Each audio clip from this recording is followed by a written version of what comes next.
Good morning, what's shaking, what's happening? Welcome back to Tasty Bites Timeless Travels. Today is day 111 of our Holland America cruise around the world. 2 weeks from today, we'll be pulling into Fort Lauderdale. But today, we're visiting the Volendam. Come join us.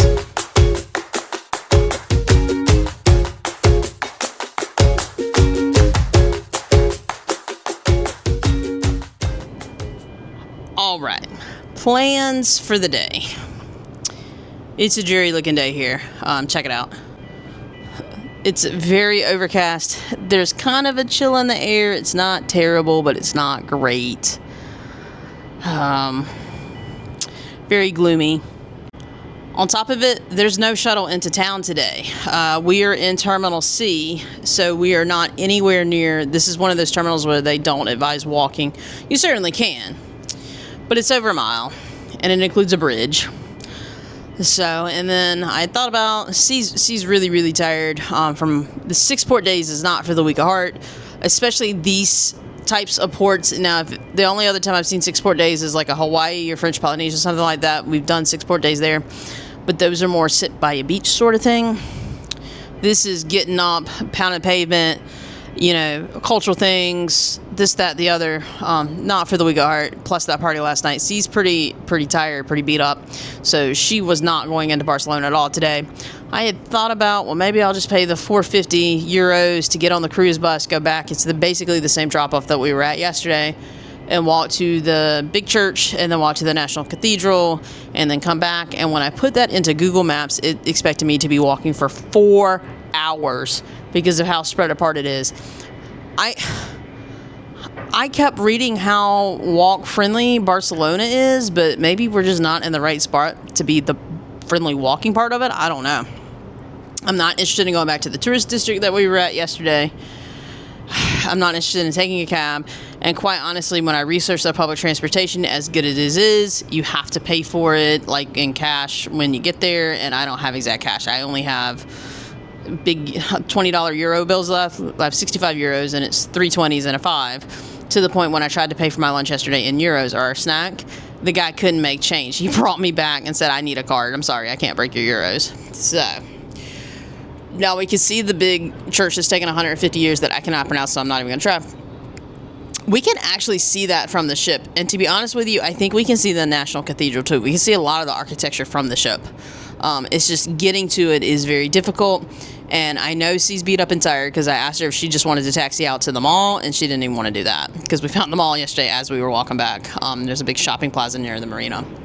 So today we're just going to tour the Volendam and see what else we can get into. So let's head on over to the Volendam. It's really neat that they're letting us do that because originally Zaandam was not going to be able to go to the Volendam, and Volendam was only going to be able to come over for a special tea that they did yesterday for the afternoon tea.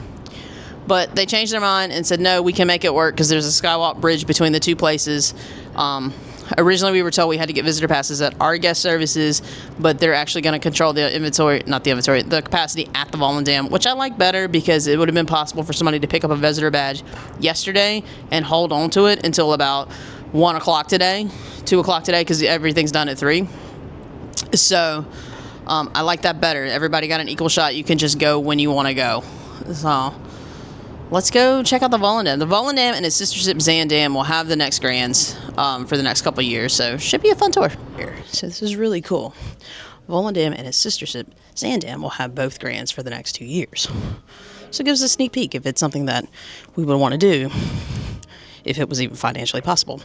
So let's take a look. Their crow's nest is really pretty, by the way. Gorgeous.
My goodness, the weather in Barcelona improved so much over the past few hours. Take a look.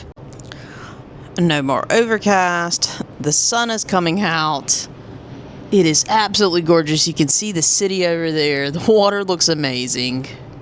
Still not warm enough to go to the beach or really even do the pool, which is a bummer because Spain's supposed to have some, especially Barcelona is supposed to have some beautiful beaches, but we didn't make it this trip, obviously. But let's talk Volendam. So Volendam and its sister ship Zaandam, I've said a couple times, they're getting the 2 Grands for the next 2 years just because of their sizes. They're perfect for the Grands. They can get into almost any port in the world. And they're small. They're only like 1,000 people a piece on it, where this is 1,900. And you compare it to something like Icon, which is like 7,000, 8,000, something like that. It's up there. So, very, very small ships. There were parts of the Zaandam I liked. Not the Zaandam. There were parts of the Volendam that I liked. And there were parts that I think Zaandam or other ships in the fleet do it better. Now, something that we don't quite care for with Holland is, and that we really like with Royal, is the promenade, because you can kind of sit and people watch. That's where Sorrento's and stuff is. None of the Holland ships have it. Volendam's still really no good place to sit and people watch. But I will tell you this, their pool decks, their crow's nest, and their Lido all seemed a lot more open. It seems a lot more, and their pool looked a lot more easier to get into. That's been a challenge we've had with Zaandam, is the pool is, you got to go up all these stairs and kind of go around, or you got to swing around, and it's very wide. Volendam's was not as wide where you need to sit and swing your legs around. The pool was small though, because it's a much smaller ship. But the pool decks, they just seem better laid out, or maybe the furniture they had chosen to put out there, it didn't make it feel so cramped. So nice pool areas. Lido seemed very spread out, but C went back after, because we came back and ate lunch on our ship. C went back after while I did some work to check out their Lido buffet, and she said it was packed. The ship is basically sold out because it's so small, and that's the first time they've ever done a cruise like that. So, and it's very expensive too, to be honest with you. But that ship is pretty full, and so everyone must have gone back there for lunch today.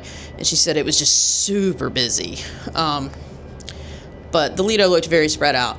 They have a new bar over there, and I think it's what's taken the gallery bars, because in the Q&A somebody asked about the gallery bars being removed and why not have a sports bar. So they have something there. I think it was called Spice and Ale or something like that. Loved it. I'm not a big drinker, but I will sit at the bar for C to drink, and I'll have some snacks or some food and watch a game. That's what we do on Sundays. You know, obviously we like to watch football or major sporting events, things like that. That had a sports bar feel, even though it wasn't an actual sports bar. It had tons of televisions, lots of seating. So that place looked really cool. Now, their crow's nest was pretty open too. I think it had a lot more light, and their art studio had a lot more light. Their main dining room is the main dining room. Now their main stage was very cozy. Like it's not a lot of traditional seating. It's a lot of like where we like to sit in the couch style seating. So I can imagine that gets very packed, very busy. But it didn't seem to have as many blind spots as Zaandam's did. Their library was very small, but their reading material was different. They had some different books going on.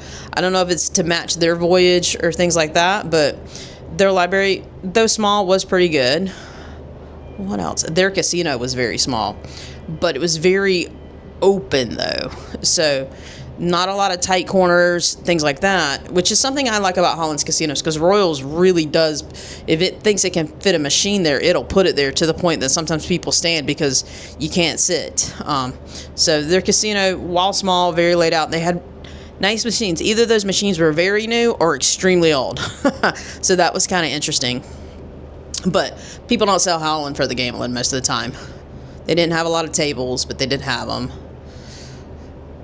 But the ship was small. For C, it was a no. It was just too small. They don't have a traditional Rolling Stone lounge. It's like the Wang Tang Theater or something like that.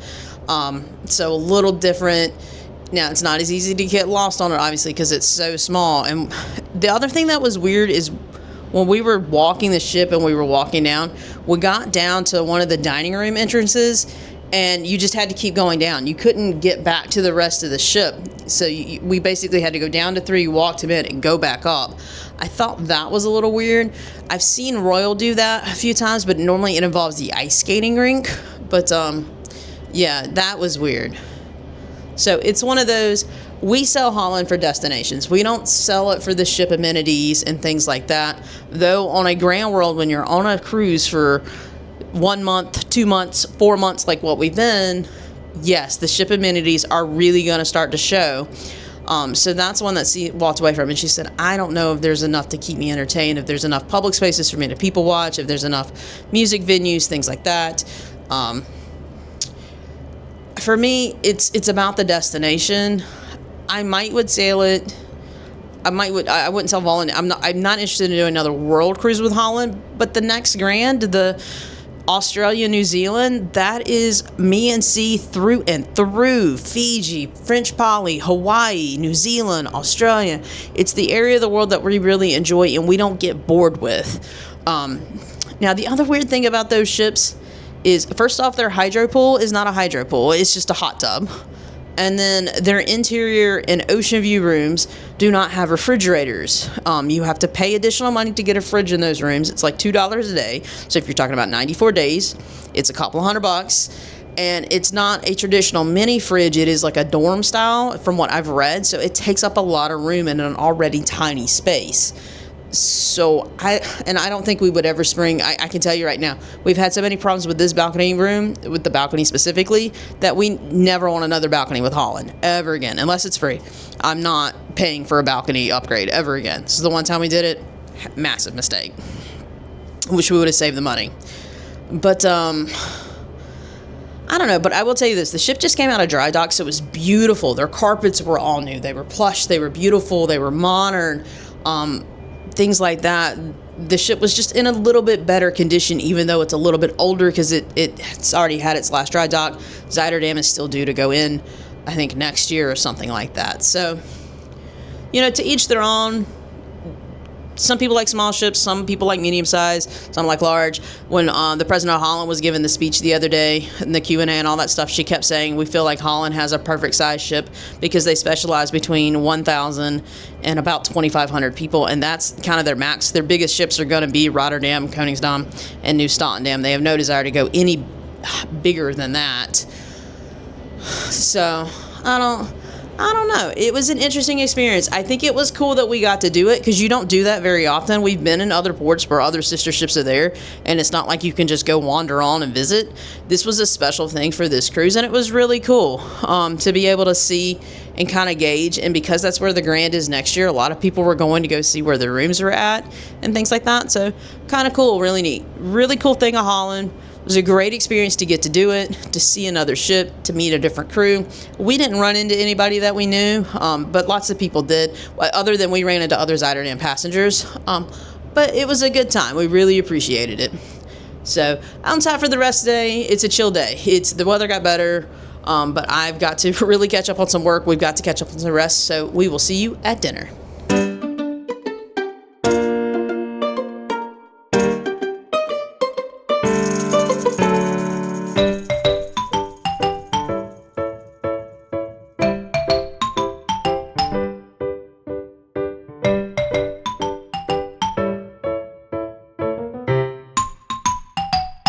All right, appetizers have arrived, and C got the mango salad. It was just a salad with mango in it, but she got oil and vinegar as a dressing, so she does like that. And then for me, I got the seafood spring roll. Definitely one of my favorites. All right, entrees have arrived. C got the sweet and sour shrimp. Now, even though it's something easy we can make at home, it's still really good here, and it's so good that I also got the sweet and sour shrimp. What is there not to love about shrimp and vegetables? And apparently I have a very hot plate. So let's dig in. All right, dessert time. C got the vegan berry crisp, and they went ahead and bought her the raspberry sorbet. I guess the flavors do go together for her to have a crisp and ice cream. Sounds good. And for me, it is my very last, for who knows how long, baked Alaska. I have come to enjoy some baked Alaskas. And with that, we are going to call it a night. Not an exciting day, but still a much needed day. And it was very interesting because, like I said, you don't get to tour another cruise ship very often. We've seen other ships in port of the same company. You're just not allowed to do that. So it was a really cool thing to let us do that. And then the rest of the day, dinner was good. We have a new assistant server. I think he is still kind of getting used to everything because dinner took a hot minute. He and Joe are not in a rhythm yet, but he just got here, so that's to be understood. He said it's his 5th contract, which means he probably signed on and they immediately put him to work because of his experience. So they'll get the groove going. But dinner was good. That's one of our favorite, not one of our favorite, but that is a menu that we really do enjoy. And that was probably the last time we'll see it for a while. Thank goodness. Man, these menu rotations are getting kind of tough. But yeah, that's it. Super tired from the party last night. Everybody has talked about what an amazing time it was. They really hope Holland continues to do things like that in the future. And it was. It was a great time, great drone show. So, but everyone on the ship is tired because some people went into Barcelona today. Some just needed to recover. Tomorrow, port stop, 6 of 6 days. Thank goodness. I don't think I've ever been so excited to see sea days coming up. But tomorrow it is Alicante, Spain. I couldn't tell you the first thing about it. We turned on the port talk and then we ended up not watching it. It has a somewhat helpful looking map. It has some suggestions of things to do on the back. But I think we are gonna. I would be surprised if we're off the ship for more than 2 hours because, like I said, it's stop 6 of 6. Everything, not. I don't care about everyone. We're tired, C and I, and we are excited for a sea day. All I can do is laugh about how tired we are. Also, weird thing I got today. How much luggage do we need to unload? I guess that's what happens on a world cruise. They know they're going to take a while to get the luggage off, and people have, like, for instance, we have a train to catch or planes to catch. It took a while to get the luggage on the ship, if you remember correctly. It caused a delay in us leaving, so I guess they want to make sure they get everybody off on time. Plus, they've got another sailing that day. They turn around and they go up to Canada on this ship. So, that's interesting. Never happened. Never seen that one before. Something new. Huh. But, that's it. So, hit that notification button, like, subscribe, all that fun social stuff to keep following us along as we are entering the less than 2 weeks. And 2 weeks from right now, I'll be back in Florida, which is weird to say after all this time. As we continue our way around the world on Holland America's 2025 Grand Voyage on the Zaandam. Have a great night. Bye!